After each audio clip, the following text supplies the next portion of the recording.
14 अक्टूबर दिन सोमवार से कार्तिक कृष्ण पक्ष का आरंभ हो चुका है।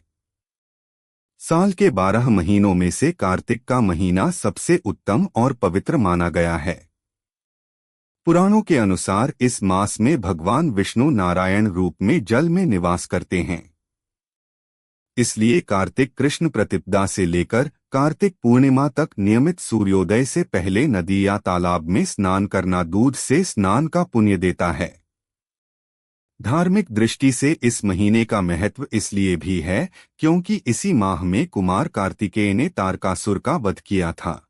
कार्तिक मास के महात्म्य में बताया गया है कि एक गणिका थी। जवानी ढलने लगी तो उसे मृत्यु और उसके बाद की स्थिति का विचार परेशान करने लगा। एक दिन वह एक ऋषि के पास गई और अपनी मुक्ति का उपाय पूछा। ऋषि ने गणिका को कार्तिक स्नान का महात्म्य बताया। गणिका हर दिन सूर्योदय से पूर्व स्नान करके तट पर दीप जलाकर भगवान विष्णु और सूर्यदेव की पूजा करने लगी। इस पुण्य के प्रभाव से बिना कष्ट शरीर से उसके प्राण निकल गए और दिव्य विमान में बैठकर बैकुंठ चली गई।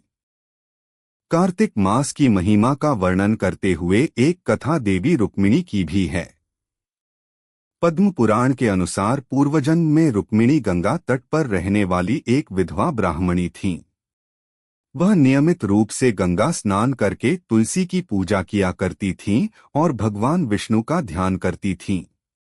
कार्तिक मास की ठंड में एक दिन स्नान करके पूजा करने के क्रम में इनकी आत्मा को शरीर से मुक्ति मिल गई। इनकी आत्मा के पास पुण्य की इतनी पूंजी थी कि उन्हें देवी लक्ष्मी के समान स्थान प्राप्त हो गया। इसी पुण्य के प्रभाव से वह भगवान श्री कृष्ण की पटरानी बनी। कार्तिक महात्म्य का वर्णन करते हुए भगवान श्री कृष्ण ने सत्यभामा को बताया था कि वह पूर्व जन्म में भगवान विष्णु की पूजा किया करती थीं। जीवन भर कार्तिक मास में सूर्योदय से पूर्व स्नान करके वह तुलसी को दीप दिखाती थीं। इस पुण्य से सत्यभामा श्री कृष्ण की पत्नी हुई। भगवान श्री कृष्ण ने बताया कि कार्तिक का महीना सभी महीनों में मुझे अति प्रिय है। जो भी व्यक्ति इस महीने में अन्नदान, दीपदान करता है, उस पर कुबेर महाराज भी कृपा करते हैं। कथा है कि शंखासुर नामक असुर ब्रह्माजी से वेदों को चुराकर भाग रहा था।